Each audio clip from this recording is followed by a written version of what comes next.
Wall Street veteran Bernard Madoff has been arrested and charged with running a $50 billion Ponzi scheme. Congress wants to know what caused the Enron meltdown. Now, while the collective rage currently is focused on WorldCom, Tyco CEO Dennis Kozlowski was convicted of looting hundreds of millions of dollars. This is one of the biggest fraud cases ever. Their president's a crook. Well, I'm not a crook. Find out more on this week's episode of White Collars, Red Hands. When you're having a hard day, there's nothing like biting into a piece of decadent, creamy chocolate, the caramel exploding in your mouth, dripping down the sides of your chin. We all... Why are you looking like that? That's gross. What are you talking about? You seriously wrote that thing and I wouldn't be like, that's fucking gross? Okay. You're more ridiculous than I thought. You're even a bigger silly goose than I thought if you wrote that thinking that was serious. I knew you were gonna have some reaction.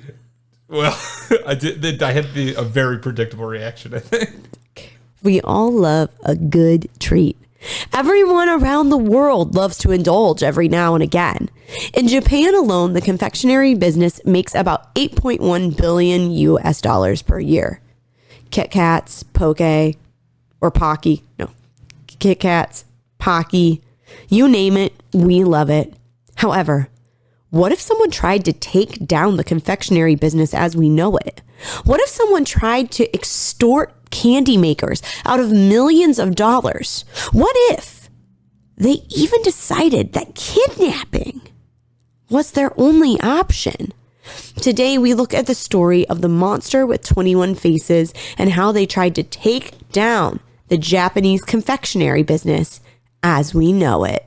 That's right. You heard it here, everybody. We're talking about the evil Japanese Willy Wonka. All right. This is the one where Augustus Gloop actually gets killed. All right.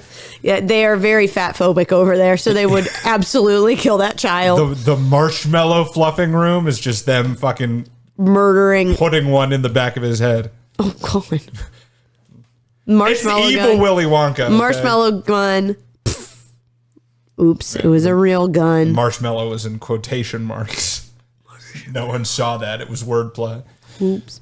Well, welcome back to a brand new episode of White Collars, Red Hands. I'm Kashan. And I'm Nina. And today we're talking about the monster with 21 faces. Too many. Too many faces. That's that sounds like a nightmare. You know, it really does. Just sounds like it does sound like something out of a nightmare. Am I also going to be in my underwear for this? Are you not wearing any underwear now? You don't want me to answer that. Oh, gross. Continuing on with our story.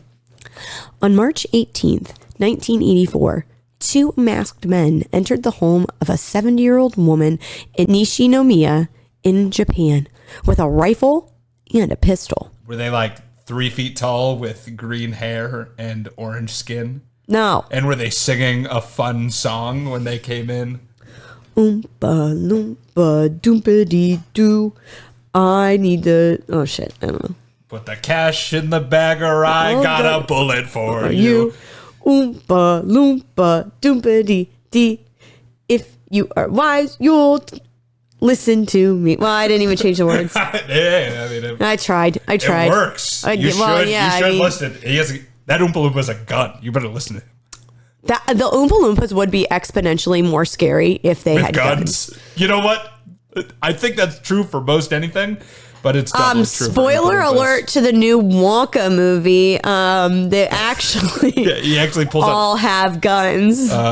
What's that guy's name? Timothy Chalamet. No, that plays the Oompa Loompa, the British guy that from Love Actually. Hugh Grant. Yeah, Hugh Grant just pulls out a Glock at one point.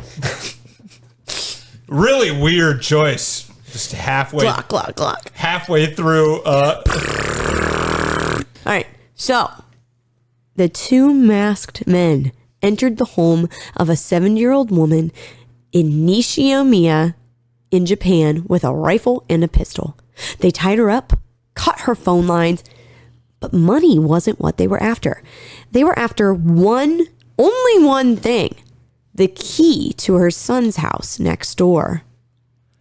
They broke into a house so they could get the key to the house next door. Yes.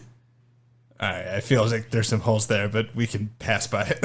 While the men were terrorizing the old woman, Katsuhisa Izaki was taking a bath after a hard day at work while his wife and 3 children settled into bed. Izaki was the president of Faces-Glico, a candy company in Japan. Faces-Glico, better known as Glico, is a candy company that produces products in 30 countries. Some of their best delicacies are Pocky and Pretz. And those are all over the place. Pretz? Yeah, it's like these little pretzel things. Wow. All right. Well, the company was founded in 1922 in Osaka, Japan. If you know anything about Japan and know anything about Osaka specifically, the Running Man thing in the middle, the like Running Man display, I don't want to call it a statue. It's like this big, giant running man over the river in Downtonbori. I don't know anything about Osaka, it's Glico. Oh, they're there? Mm-hmm. Okay. Yep, they're in Japan, but they have like this big, I don't even know what to call it. I don't know if it's a sign or like a billboard almost, but it's like this gigantic running man. And it's like a tourist thing to see. Well, for those watching the video, I'll put a picture here because I don't know what she's talking about. So now you do too. It looks like this. Some of us have seen it in real life. It looks like this. That's definitely a sign or a billboard or something. Yeah, something exactly like like you said. The masked men tied up Izaki's wife and eldest daughter and also cut their phone lines. They were really into cutting phone lines while the 2 younger children slept peacefully. Izaki's wife told them that she would give them money, but again, money wasn't what they were after. Give us the key to the next house over. We want the key to your uncle's house. As long as he's your neighbor, we're just really trying to get through this block. Izaki was startled when 2 men burst into his bathroom and forced him out of the tub and out of his home, leaving him naked the entire time. He was thrown into a van and they headed towards a warehouse in Ibaraki, Osaka, the 3rd largest city in Japan. Upon kidnapping the president of the company, the kidnappers wrote a ransom note demanding 1 billion yen, which was at the time in 1984 was about 4.5 million US dollars. And they also demanded 100 kilos of gold bullion, which is a refined metallic gold. And they all asked for all of this from Glico, from the company. That's a lot of money. Yes. No, it was. The total that they were asking for was about $6 million, the highest ransom that had ever been asked for in Japanese history. Up until that point. I don't know about after that. I hope no one's broken the ransom record. That's not a good record to break. It's not a good one. Although they demanded money to release Izaki, he managed to escape the warehouse on foot 3 days later. Izaki got out of his ropes, broke down the door, and escaped, wearing the clothes that the kidnappers had given him. They unfortunately had neglected to give him shoes. When he escaped the warehouse, he found 2 railroad employees and asked them to help him contact the police. Izaki had absolutely no idea who had kidnapped him, and other than a couple scratches on his face, he was unharmed. The kidnappers also told him that his 8-year-old daughter had been kidnapped as well, but that was not true. I think they were just trying to scare him. It was very interesting. They covered his head with a bag. So that's why he didn't really know who they were. Or yeah, he knew when he escaped. He knew which warehouse he was in, but because he looked back. Yeah, he looked back. But that was not hard. They fed him juice and crackers. They took decent care of him, considering. What kind of juice though? I don't know. It's like tomato juice. I'd be like, yeah.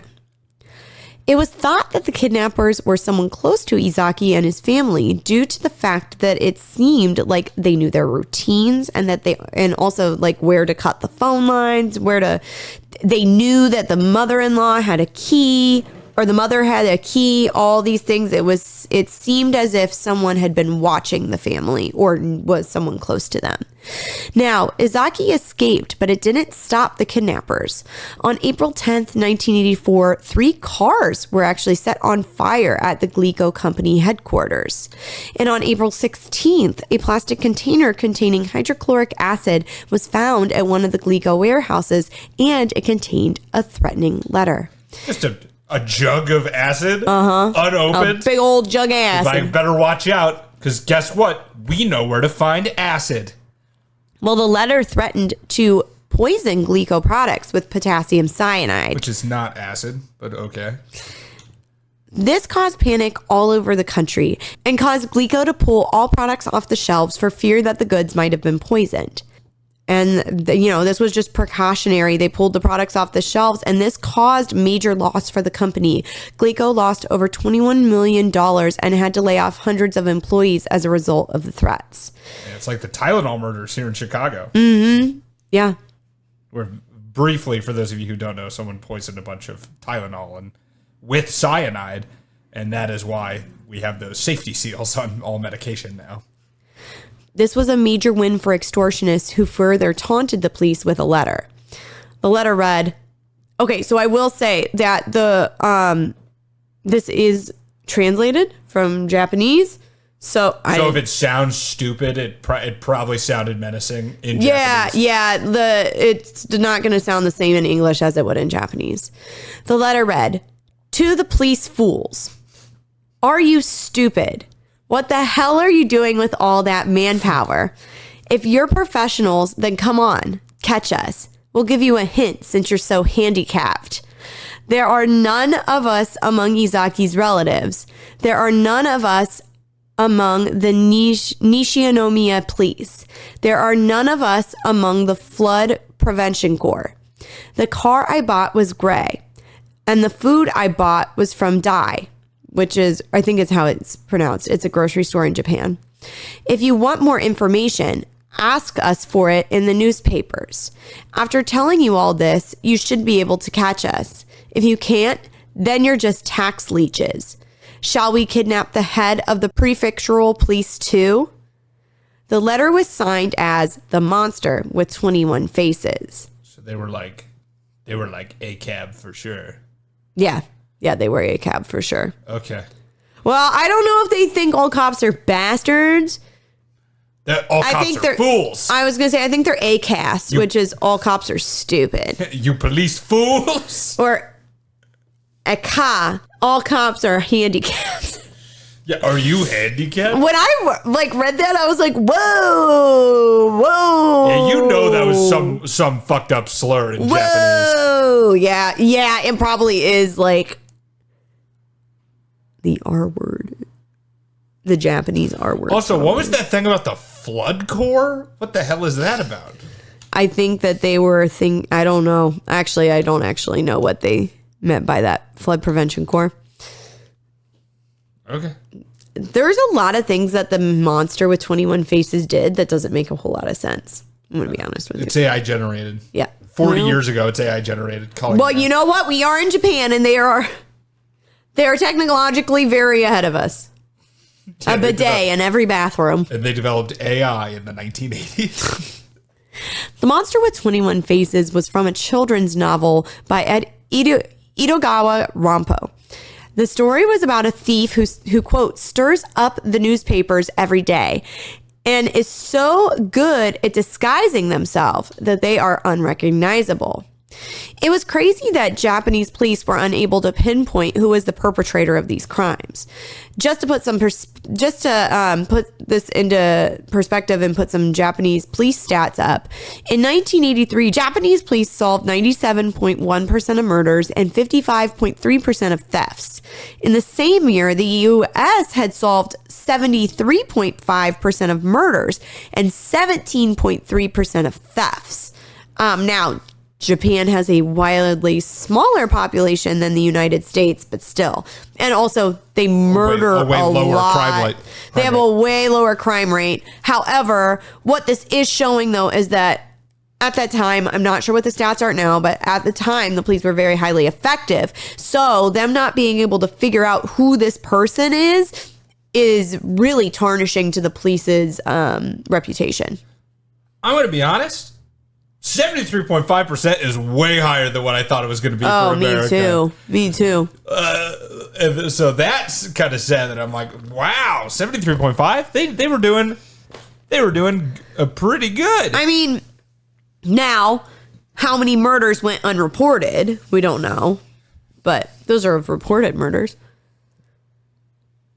I don't know. Crazy. Over the next year and a half, the kidnappers would send over 100 letters. Their crimes were seen as Gakkaijo Hanzai, or crime as theater. So people were really, although they were scared, this was very entertaining. Or it was like a spectacle. Dude, one guy got a couple of scratches. So at this point, at least, like, no harm, no foul, right? Well... Oh, come on. They'd put their... So when they would write these letters to police, they would put a lot of useless clues in their letters that would lead police on wild goose chases that led nowhere. Like the flood corps? Yeah. The flood prevention corps? Yeah, and it would make them look really incompetent. And due to the linguistics of the letters, it was clear that the letters were coming from Osaka. On June 26, 1984, the monster with 21 faces made a truce with Glico and issued a letter saying, "We forgive Glico." Glico had claimed that they did not give in to any of the demands that the monster was making and that they never paid them any money. Just, had a change of heart. Yes. Happens. Yes. They're doing a My Name is Earl, like going back and making up with all the people that they've wronged in the past. Good for the monster with 21 faces. Yeah. We're proud of them. There was a suspect who was found on a security camera who was putting a package where the poisoned candy was supposed to be. So they thought that maybe he could be tied in with this because he was putting Glico products where it should have been on the shelf, even though they had all been recalled. Probably just didn't know, right? Well, no, like they had been taken off the shelf and he came in with Glico products and was putting them on the shelf. And he was not an employee at the place. Oh, it's just a random dude? Yeah. Okay, yeah, that's suspicious for sure. Yeah, for sure. Yeah. Unfortunately, the security footage was really poor and they couldn't get a good look at his face. You mean, like, which one, though? What? Which face? What are you talking about? He's got 21, all right? You can't get a look at one? No, they couldn't get a look at any of them. Smells of a cover-up. He was known as Video no Otoko, which means video man. Great. They were super, super creative with these. He's the video man. There were also phone calls in an attempt to extort that were they were trying to extort people that were released to the police. But instead of, released to, okay, I'm going to redo all that. There's also phone calls in an attempt to extort that were released to the public. Instead of scary gang voices or men's voices like you would expect, these voices belonged to women and children, which was honestly a little bit more creepy. Yeah, I feel like that's got to be 10 times worse, right? Yes. Yeah. Now, Glico was not the only company being targeted by the monster with 21 faces. In September of 1984, rival candy company Morinaga also received threatening letters that something bad would happen if they did not pay $410,000. That's way less money. Way less money. They went from asking for $6 million to just like, okay, can you please just give us like 400 grand? Can you please? That's like enough to pay off like a PhD. Oh, yeah. Come on. Yeah, literally. Morinaga did not pay up the money. In October, a letter went out to Japanese newspapers stating that Morinaga candy would now be poisoned with cyanide. 20 boxes were said to be poisoned from Hakata to Tokyo, which the two cities are about 6 hours apart. Oh my God. Yeah. It is evil Willy Wonka. It is evil Willy Wonka. It's like the golden ticket. But like, not They'll like that at kill you. all. Yeah. Like death though. Yeah. When candy hit the shelves, some of the packages were labeled danger cyanide. The candy was taken off the shelf. At least they were nice enough to put a warning. They did put a warning. Right. Only one of the packages had enough, like after they pulled them off and tested them, only one of the packages had enough cyanide to kill someone. I think one is enough to still be scared. Oh, yeah, absolutely. It's like anthrax in the 80s. Like everybody was afraid to open up their letters because it's scary. I'd be afraid. Yeah, I just stopped eating candy. Well, no one ate the candy, but the letter warned that that they would poison more packages in the future and that there would be no warning. About 40,000 police guarded grocery stores across the country, but nothing came from this. Morinaga was so affected by this that they had cut down their production by 90%. The incident was causing so much harm to the company that the government had to step in. The government encouraged people, they ended up encouraging people to buy their products and also invest in the company to keep it from going under. By March 1985, 31 food companies had been harassed by the monster with 21 faces. And the monster continued its rampage and started harassing the food company Marudai. They promised that they would stop if they gave them 50 million yen, about $210,000. So this is like deal or no deal. They just keep going down. They just keep coming down. It just keeps going down. All right. The plan was, so no other company had succumbed to their wishes. Marudai was going to. The plan was that an employee of Marudai would ride on a train from Osaka to Kyoto. There would be a white flag displayed and that is when the employee would know when to throw the money out of the train. The police went undercover as a Marudai employee in order to catch the monster. While the undercover cop was on the train, he noticed a man who was staring at him. The man was large. Some would say he was brawny. He had short, permed hair, and it was said that his eyes looked like, quote, that of a horse or a fox. Those are very different animals with very different eyes. Literally what I said. Foxes and horses do not have similar eyes. They are quite different. Horses have weird human-like eyes. And they're big. Yes. Yeah. And foxes have like little eyes. Yeah, and they're not scary or human-like. They don't look as much into your soul, I would say. No. He would later become known as the Fox-Eyed Man. The Horse-Eyed Man did not stick. Not as catchy. Not as catchy.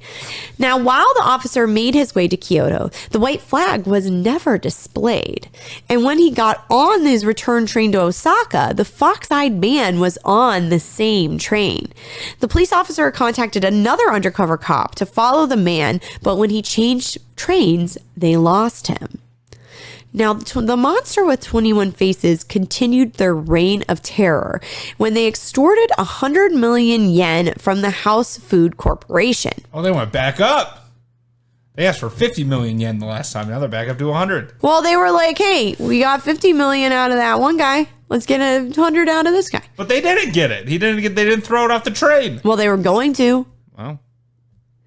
Investigators saw the Fox-Eyed Man again at a rest stop near Otsu. The money drop was supposed to be in a can under a white cloth, but when the drop point was reached, the can and the white cloth were on the ground, signaling that the deal was off. An hour prior, police had seen a station wagon sitting idle. The station wagon was sitting 50 meters from a white cloth on a fence. The officer who saw the station wagon had no idea about the cash drop, and he approached the vehicle. The man inside the car, he was a thin man, about in his 40s, wearing sunglasses and a baseball cap. He was also about 3 feet tall with orange skin and green hair. When the cop approached the car, he sped off and led them on a chase. The man had evaded the police. The station wagon was found near the Kusatsu station in the Kyoto prefecture. When checking the station wagon, a police radio was found, which explained why the monster with 21 faces was always able to stay one step ahead of police. They were able to listen in on conversations between officers in 6 different prefectures.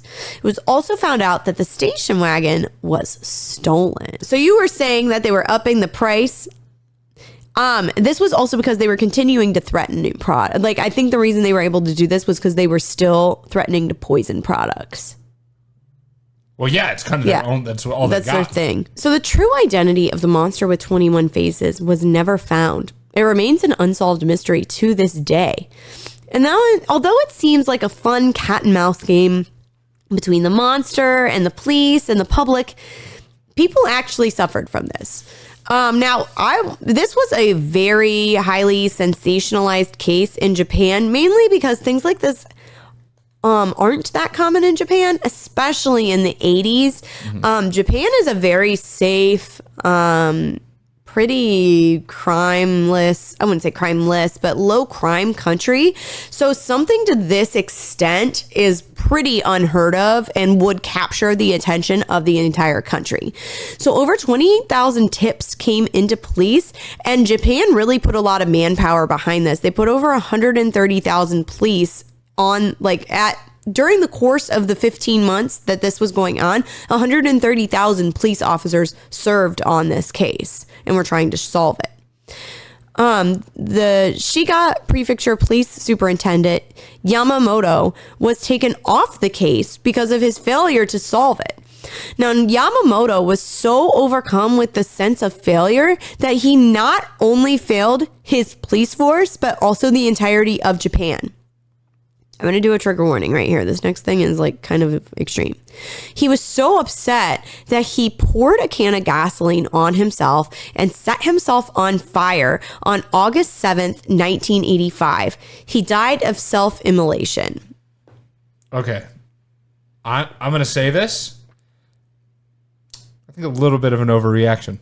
I mean, I would also agree with that. I think just a little bit of an overreaction.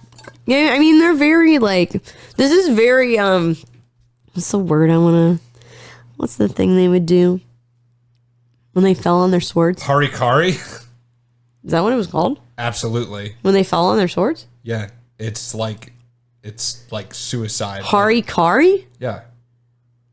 It's like Harry Carey of the Chicago Cubs. Yeah, but it's very different. They're two very different things. Yeah, those are the opposite sides of not the same coin. They're very different. Wow. I didn't know that was what that was called. Yeah, Harikari. Harikari. Oh. It's like... Or it's like a kamikaze. Suicide out of honor. You feel dishonored, so... Yeah, that's what this was. So you kill yourself to save your family. The dishonor of your fuck up. Yep. Yep. That's what he did. He harikari'd himself. All right. I mean, come on, man. I mean... One guy. Yeah. You didn't catch one dude. It's fine. Well, there could be 21 of them. Upon the death of Superintendent Yamamoto, the monster with 21 faces issued a letter expressing their condolences for Superintendent Yamamoto. The letter read, "Yamamoto of Shinga Prefecture Police died. How stupid of him. We've got no friends or secret hiding place in Shiga. It's Yoshino or Shikata who should have died. What have they been doing for as long as 1 year and 5 months? Don't let bad guys like us get away with it. There are many more fools who want to copy us. No career, Yamamoto died like a man. So we've decided to give our condolence. We decided to forget about torturing food-making companies. If anyone blackmails any of the food-making companies, it's not us, but someone copying us. We are bad guys. That means we've got more to do other than bullying companies. It's fun to lead a bad man's life.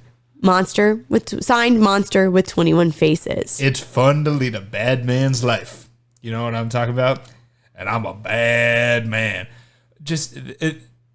How do they know all these letters were written by the same person? Well, they don't. Could this not just be someone just being fucking around and sending these to newspapers? Well, they did believe that there was more than one person who was behind all this. 21 faces. Yeah, there's 21 of them. At least. It's like the fucking... it's one monster, 21 faces. The Yakuza or some bullshit? Yes. Okay, we're going to get to that, actually. Oh, all right. Yeah. The monster with 21 faces was never heard from again. Although the true identity of the monster was never found, there were theories that police and the public had of who was behind the monster and who one of their 21 faces might be. One theory was that this was an inside job, but this was debunked pretty quickly. People think that Izakai was in on it from the get-go, the guy who got kidnapped, partially because Glico's candy was never poisoned and Morinaga's was. However, the situation hurt Glico horrendously. Then they had to lay off like almost 1,000 employees and lost millions of dollars. So that doesn't really make a whole lot of sense to try to undermine one company when your company is going to suffer all of this loss. Yeah. A second theory was that someone was seeking revenge on the companies. In 1955, Morinaga was using a stabilizing agent in dry milk that contained arsenic. 12,000 infants were injured and 138 died. Jesus. Many survivors still suffered to that day, and it was thought that maybe one of the victims was seeking revenge. However, if that was the case, why target all food industries? Also, they got poisoned by their products, so they decide to poison other people. Yeah, it doesn't make sense. That's kind of a really mean way to go about it. Right. It was also thought that the monster with 21 faces could be an employee who was fired from one or both companies, especially Glico, considering how targeted the acts were towards them and the fact that they were able to get in the parking lot, get into the building, things like that. They knew where the president lived. Of course they could get into the building. They just broke into the building next to it and asked for the key. All right? They got the hack, dude. You're right. You're right. Some thought that this was a ploy from North Korea trying to destabilize the Japanese economy. This got like full conspiracy theory. Oh yeah, it really did. Really fast. It really did. Some people are like, yeah, like North Korea's done a lot of crazy things in order to like try to bring down other countries, but I don't really think that this was it. I mean, like, why target candy companies? Because like Glico was a big company, but they weren't like the company to. It's not like when General Motors fell in the United States. Like, the economy wasn't going to tank if Glico went under. Maybe Kim Jong-il just really hated Pocky. Maybe. It was like those stupid fucking sticks covered in chocolate. He could. Everyone, I know all of our people are starving, but let's go fuck with the Pocky companies. Because well, they you know pissed what? Me off. They have fucked people over in the past. Another theory was that this was put together by the Yakuza to make themselves rich. And they also thought this because after the final letter, a war broke out among the Yakuza. The Yamaichi War broke out, which was a 4-year bloody war that restructured the Yakuza as we know it. Now, after all of this happened, only one man, was suspected to be the monster with 21 faces. Manabu Miyazaki was thought to be part of the dubious scheme to blackmail businesses out of their money. Miyazaki looked like the fox-eyed man, and Miyazaki was also a former employee of Glico. Miyazaki had actually been part of a whistleblowing incident where he called out Glico for inappropriately disposing of waste into waterways. Shouldn't be doing that. Should not be doing Against that. the SDS, come on. Yeah, I applaud him on that, actually. Miyazaki's father was also a Yakuza boss, which also explains the tactics behind the crimes. And although he was suspected, he had an alibi.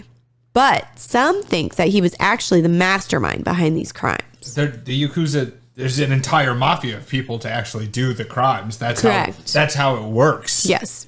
Okay. Yes. But it was also thought that the monster with 21 faces never wanted money in the first place. They just wanted to gain knowledge on how the police operated and their tactics. For what? That sounds way more sinister. Yeah. I mean, I wouldn't put it past them. If it was Yakuza, they might have done that. Yeah. I mean, yeah, fair enough. But even if someone were to come forward with knowledge about the monster, it would be in vain. In March of 1994, the statute of limitations had passed for the kidnapping of Izaki, and in 2000, the statute of limitations for attempted murder had lapsed for the poisoned food products. I don't know if there should be a statute of limitations on attempted murder. I agree with you. But, here we are. all right. Cheaters never win, but in this case, extortionists and kidnappers do.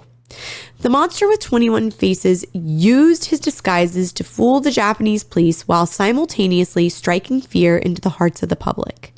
Japan, known for its safety and tranquility, was rocked to its core with this case.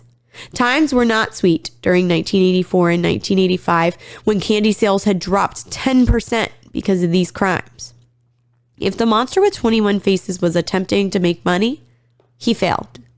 But if the monster with 21 faces was trying to disrupt Japanese society as they knew it, he succeeded. Okay, so here's the thing. Theory. The monster with 21 faces was a dentist, okay? And after years of filling cavity after cavity... Is this Wonka? Finally, I guess it is the backstory? The Johnny Depp Willy Wonka backstory, the worst one. Okay. And finally, after years of filling cavity after cavity, he decides to exact his revenge upon the candy companies that have caused all the tooth decay by kidnapping and sending threatening letters. And then it just kind of blew up out of proportion from there. And also, he has very fox-like eyes. Yes. I agree with you, Kashan. That's the white collar red hands theory, at least. And if you want more theories like that, you can check us out on social media. We are on Facebook.com/whitecollarsredhands. We are on Twitter at whitecollarspod. We are on Instagram at whitecollars_redhands. We are on TikTok at whitecollarsredhands. And we are on YouTube at White Collars, Red Hands. If you want another free way to support us, please leave us a review. Most of you are listening on Apple Podcasts, but a lot of you are also listening on Spotify. If you could go give us a review, that would be great. We'd love a 5-star review, but we will also take a honest review. If you want another free way to support us, tell a friend. Tell a friend. Word of mouth is a great way to spread knowledge, so we would appreciate that. And if you want an unfree way to support us, you could go to our website, whitecollarsredhands.com. Click on the merch tab. I am actually wearing one of our sweaters right now. Super soft. I've had it for several years, and it's still pretty nice inside. So good investment. Mother's Day's coming up, so get your mom a present. What else? You said to tell a friend. Yeah, I said that. Oh. Website? Fans. If you have a white collar crime that you have heard of and you thought, oh my gosh, Nina and Kashan should cover that, you can reach out to us on email at whitecollarsredhands@gmail.com. You could also DM us on any of our social medias. If you know me personally, you could text me. You can also Venmo me $20, and then I will make sure that your suggestion gets talked about on the show. You can send a letter to address redacted. Yes. Those are all great ways to get a hold of us. And I think that's it. Sounds it. All right. Thank you so much for listening. And we'll see you next time on another episode of White Collars, Red Hands.